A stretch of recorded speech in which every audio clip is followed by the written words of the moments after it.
in this way.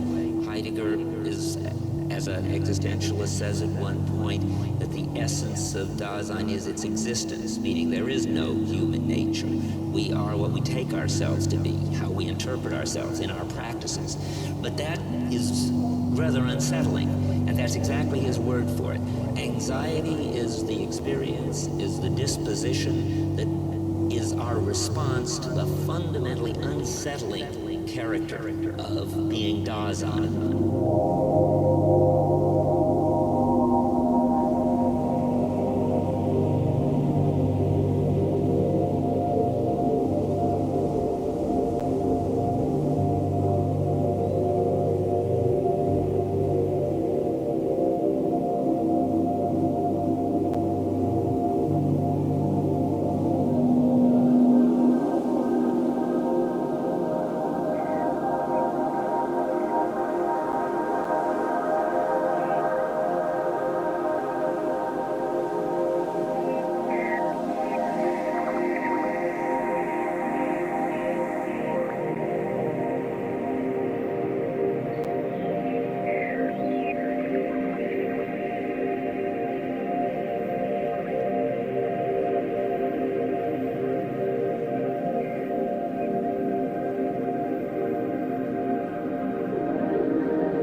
present moment and being grateful.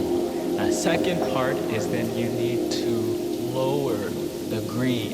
This is the thing that is blocking you from happiness.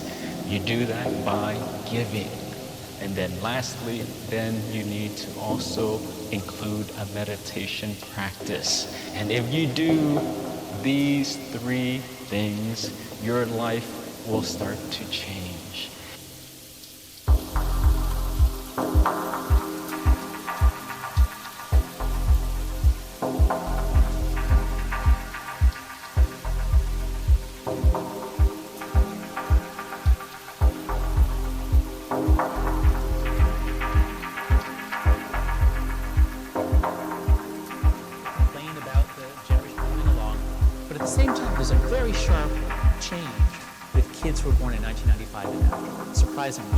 Beginning with kids born in 1995, they spend a lot less time going out with friends.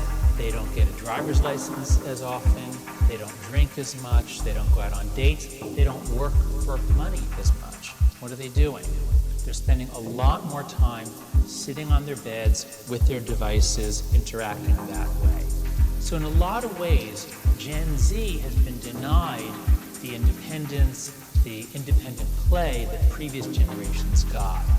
We don't know if this is for sure the reason, but they seem to have more difficulty working out problems on their own.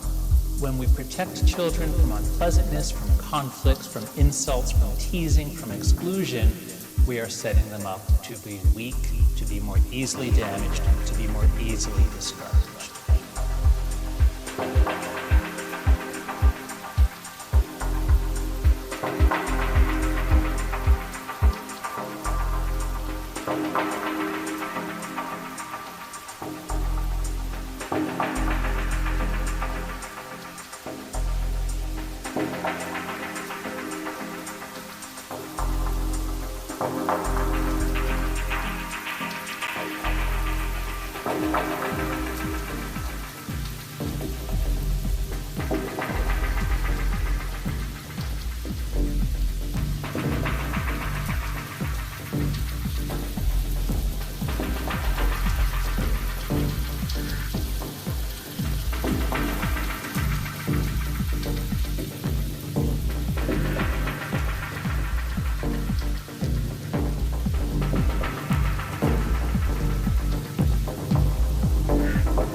Rhesus monkeys, put them in a group, let them form a dominance hierarchy. A defeats B 3 times, B never defeats A. This is the hierarchy. Now take C and inject C with testosterone. Give C like so much testosterone, like every amygdaloid neuron is growing antlers, and that guy just enormous.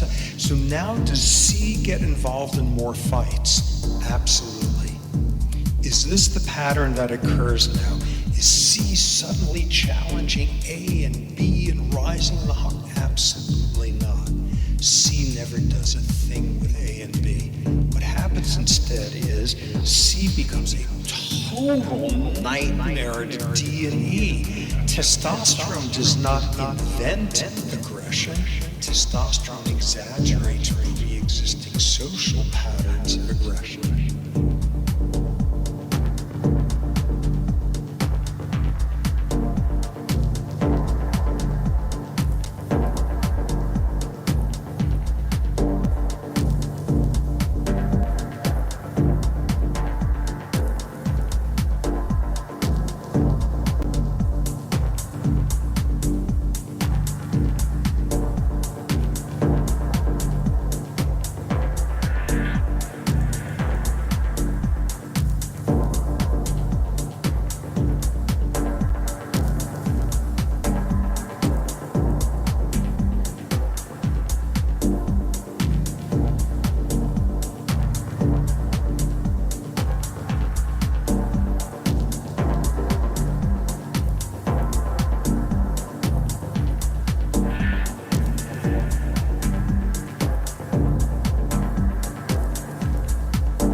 Sex is far more a brain process than a genital process. Genitals can be fun. Brain is essential. You can't have sex without a brain.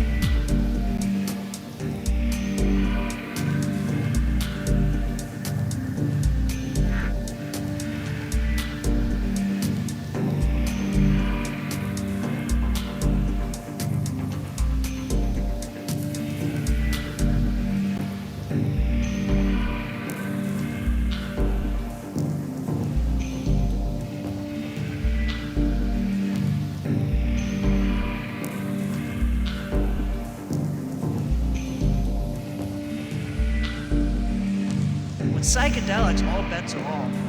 I think kind of the only bet you can make is that if you have the dose high enough, something really interesting is going to happen. But what that is, you don't know. You might find yourself in your mind's eye, soaring in the heavens, the secrets of the universe seemingly revealed to you.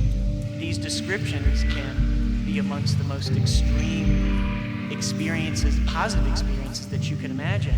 On the other hand, 5 seconds later, it might collapse into what folks call a bad trip, or I call in this research a challenging experience, where one could feel like they're gonna die, which is why when you administer them, it seems like the best thing to do is to encourage the person to be aware of this wide range of experiences, but don't try to control it. Whatever the experience is, take the orientation of, this is what I need to deal with.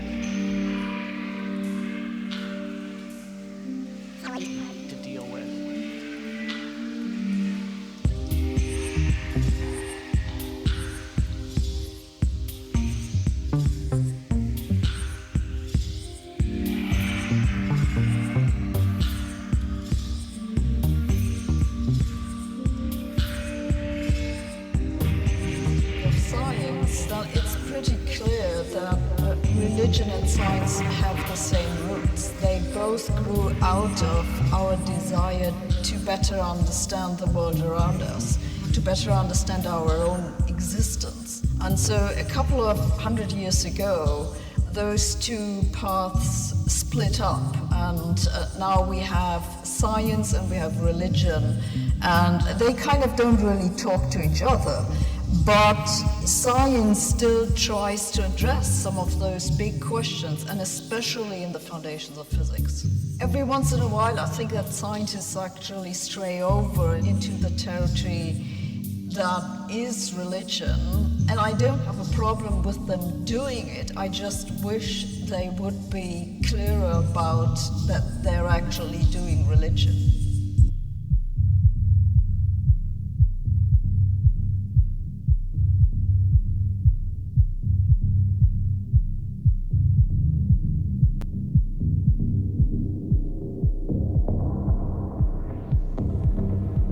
Type of listening I practice it as I teach it is really kind of beyond active listening all by itself. We even sort of refer to it sometimes as listener's judo, because we're listening very carefully for certain things. We're listening for different aspects of what people care about and what they're against at the same time. People will reveal the negatives very much either between the lines, a little bit of the adjectives, and then also in every positive there's a flip side negative. Every negative there's a flip side positive.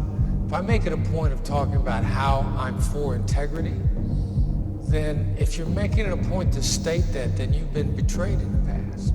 That's been a problem for you in the past. There's a yin and yang to everything. And as soon as you realize that there's a negative to every positive and a positive to every negative, and you're listening for it, you can kind of pick out how you want to guide a discussion, knowing that those are the things that you're looking for.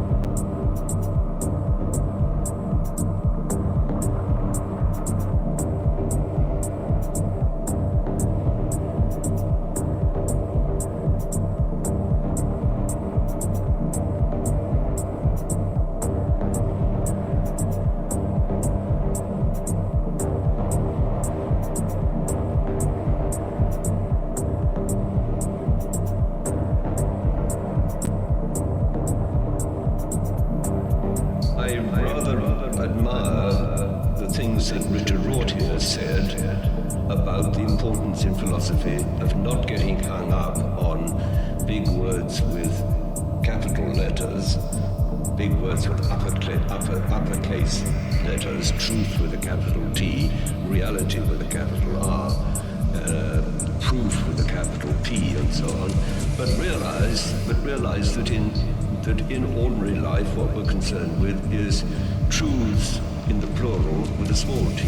So I think the kind of wisdom we have in ethics is a kind of wisdom which is much better described using words like reasonable than it is words like rational. If we emphasize rationality too much in thinking about ethics and thinking about decision and action, we lead ourselves back into the trap of thinking that we can prove in a general kind of way what is right, what is wrong, in all cases, in all circumstances.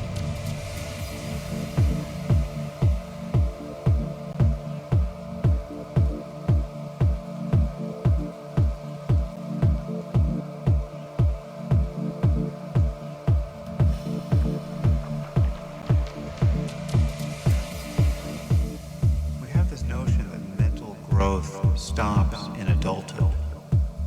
You can learn new things, of course, but your mind itself doesn't improve. Or at least, that's what people seem to imagine. And so we seem to view our minds as being entirely distinct from our bodies, because we understand that physical training is real. There are people who lose 100 pounds and become competitive triathletes, right? Now, however rare those extreme transformations are, we know that they're possible.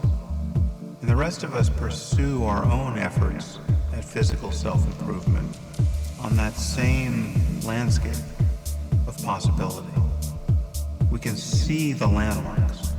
In fact, they're continually advertised to us.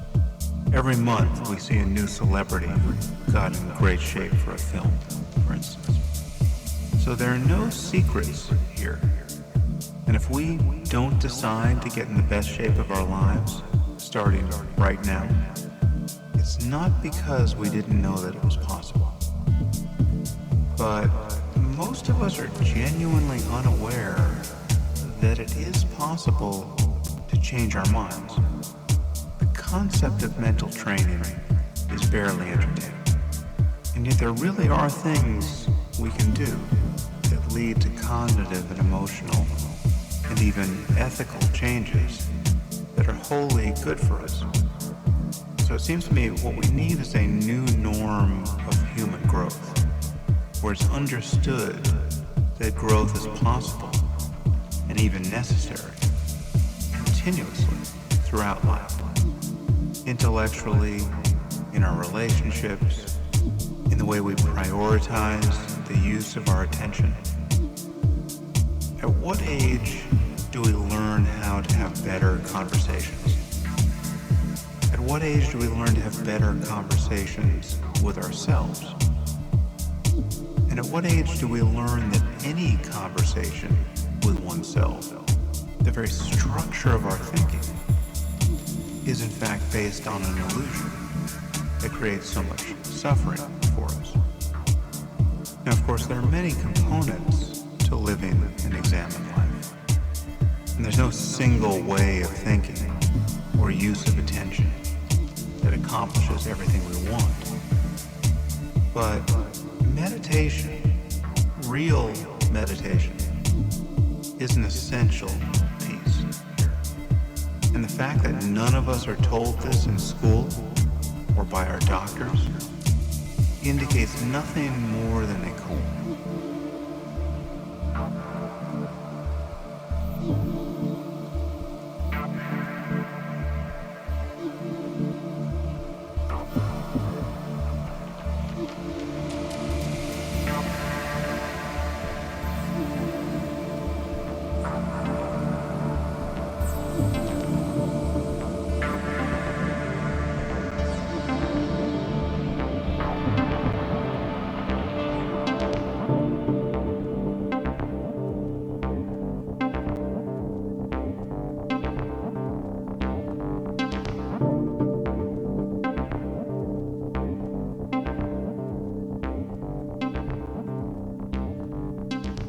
So who do you go to for advice and feedback?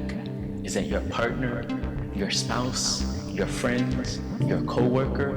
And I bring this up because not all feedback is the same. So my question for you is, one, who do you go to? Secondly, is that source a reliable source, and is it the right person? So take time to reflect and let's be honest.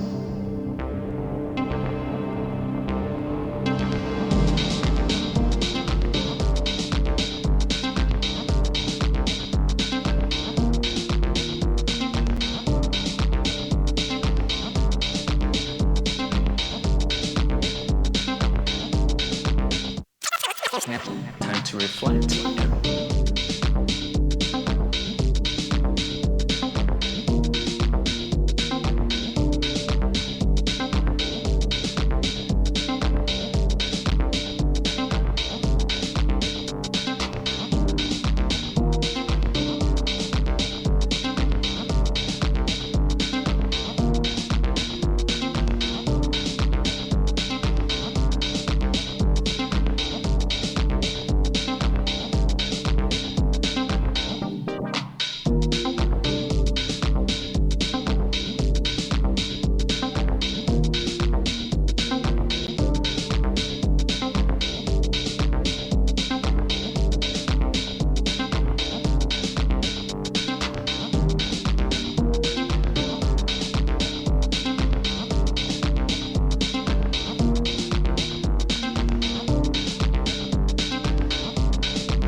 Exercise is to identify